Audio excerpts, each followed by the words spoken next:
দেখছেন কলকাতা টিভির সঙ্গে রয়েছে আমি তসমিনা। কলকাতা টিভির সকল দর্শককে জানাই মহাষ্টমীর শুভেচ্ছা। শুরু করছি গুড মর্নিং কলকাতা।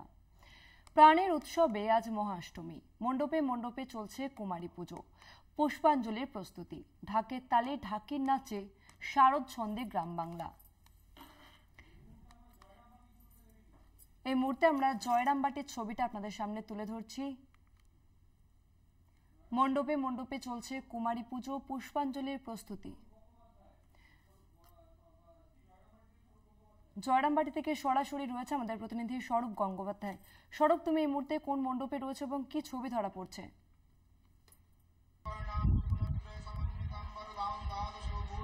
দেখো, একেবারেই কলকাতা টিভির সমস্ত দর্শককে মহাষ্টমীর অনেক অনেক শুভেচ্ছা। এবং আমি রয়েছি জগৎজননী বিশ্বজননী মা শারদার জন্মভিটে জয়রামবাটিতে। এখানে মায়ের গায়ে আরেক উমার আরাধনা, মানে উমার গায়ে উমার আরাধনা, এই যে বিষয়টা, এখানের যে বিষয়টা, এখানে এই মুহূর্তে 5:40 জয়রামবাটি মাতৃমন্দিরে অষ্টমীর পূজা শুরু হয়েছে। ঠিক সকাল 9টার সময় তিথি মেনে কুমারী পূজা শুরু হবে মাতৃমন্দিরে। যদি আমি একটু পেছনের ইতিহাসের দিকে চলে যাই, 1923 সালে জয়রামবাটি মাতৃমন্দির প্রতিষ্ঠা হয়। পরবর্তীকালে 1925 সালে শুরু হয়েছিল জয়রামবাটিতে ঘটে পটে দুর্গা উৎসব। তারপরে বেশ কয়েক বছর পর প্রতিমা তৈরি করে দুর্গাপূজা শুরু হয় জয়রামবাটি মাতৃমন্দিরে। শ্রী শ্রী রামকৃষ্ণ শ্রী শারদাকে শক্তি রূপে, বিশ্ব জননী রূপে পূজা করেছিলেন। স্বামী বিবেকানন্দ বলেছিলেন, মা দুর্গা, মা শারদা জীবন্ত দুর্গা, এবং তিনি 108 পদ্মে পুজোও করেছিলেন মা শারদাকে। আর সেই মা শারদার জন্মভিটেতে কুমার আরাধনা একটা অন্য অনুভূতি, একটা আলাদা তৃপ্তি। এখানের যারা এসেছেন অন্তত পুজো দেখতে, তাদের সাথে একটু কথা বলি যে মায়ের গায়ে এসে আরেক উমার আরাধনা, অনুভূতিটা কি? অভিভূত, ভাষায় প্রকাশ করা যাবে না। কাল রাত থেকেই আসি, দারুণ লাগছে, দারুণ। এখানে অনেক মানুষজন রয়েছেন, এই যে মায়ের কাছে এসে পুজো দেখছেন, আরেক মায়ের পুজো দেখছেন, মানে উমার গায়ে এসে উমার আরাধনা, কি ফিলিংসটা কি? অনেক আনন্দ হচ্ছে, অনেক ভালো লাগছে। আমরা অনেক দূর থেকে এসেছি, আসাম থেকে। তো মায়ের টান না থাকলে তো আসা যায় না, মায়ের টান হয়েছে তাই।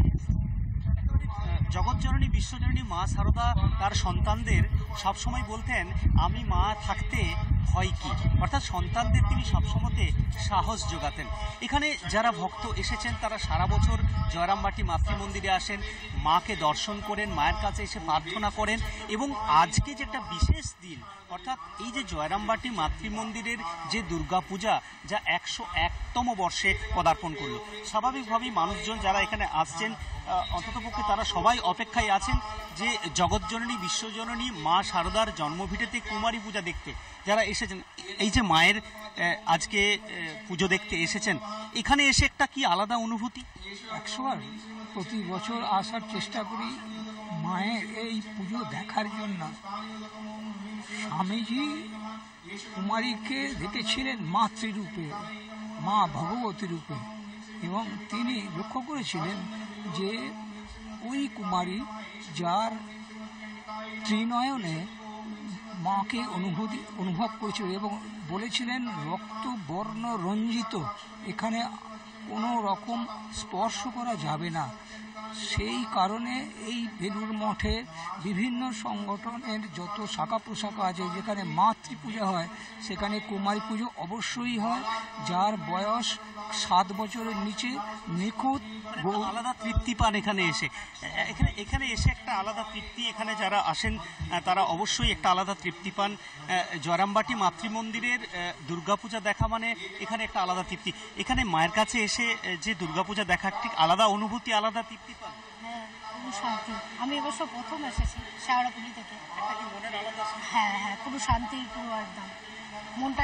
এখানে যারা ভক্তরা আসেন তারা অন্তত এটা মনে করেন যে তারা মায়ের কাছে এসে, মায়ের গায়ে এসে, মায়ের সান্নিধ্যে এসে পুজো দেখা, এটা সৌভাগ্য, একটা আলাদা অনুভূতি, একটা আলাদা তৃপ্তি, একটা আলাদা শান্তি।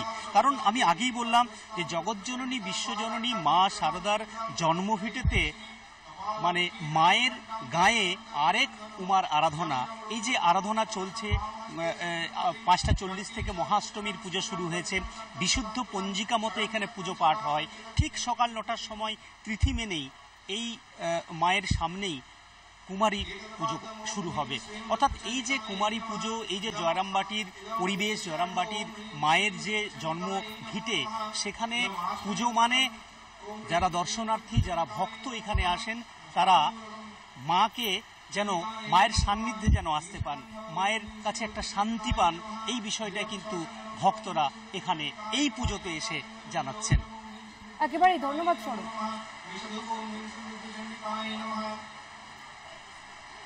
অষ্টমীতে বেলুর মাঠ সহ বহু বনেদি বাড়িতে কুমারী পুজো হয়।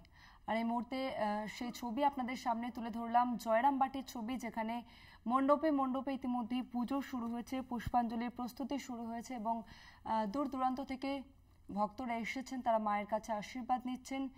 প্যান্ডেল হপিং, পেট পুজো, আড্ডায় একেবারে মাতোয়ারা বাংলা অষ্টমীতে।